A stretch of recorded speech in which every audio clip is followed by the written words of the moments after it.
After 40 days and 40 nights of fasting, Jesus stood in the wilderness, his body weakened but his spirit unwavering.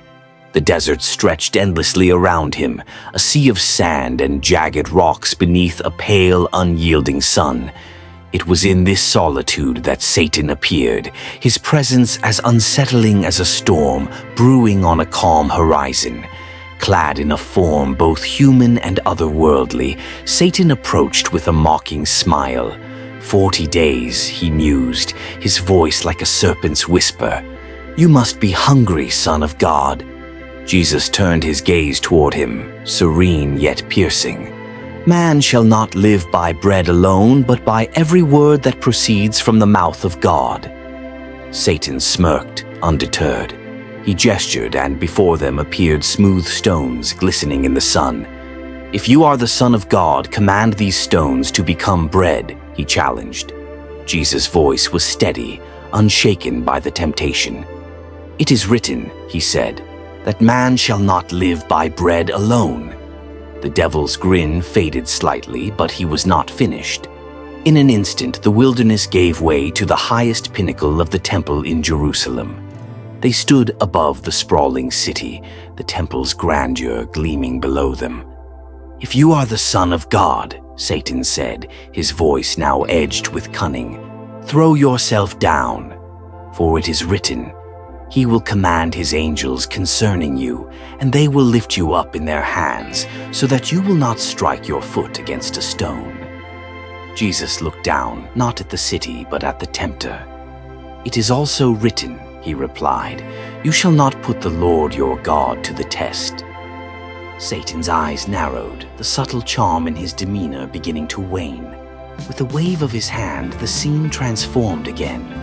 They stood on a high mountain, the world spread before them in breathtaking splendor.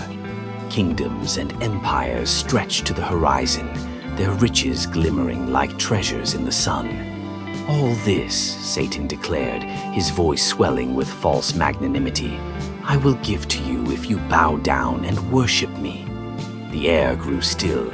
Jesus' expression hardened, his voice now commanding, "Away from me, Satan, for it is written, 'Worship the Lord your God and serve him only.'" A fierce wind arose, scattering the illusion of kingdoms and riches. The mountain, the temple, and the wilderness blurred, dissolving into nothing. Satan stepped back, his face a mask of frustration and defeat. Without another word, he vanished into the shadows, retreating until his appointed time. As the tempter departed, the stillness of the wilderness returned. The angels descended, their presence a balm to the weariness of Jesus. They ministered to him, bringing comfort and strength for the path ahead. For Jesus, this was not just a triumph of will, but a reaffirmation of purpose. He had faced the tempter's cunning, endured the wilderness trials, and emerged resolute in his mission to bring light to the darkness, truth to a world steeped in deception, and salvation to all who would follow. Thus, the wilderness bore witness not only to the Son of God's physical endurance, but also to his spiritual supremacy over the forces of darkness.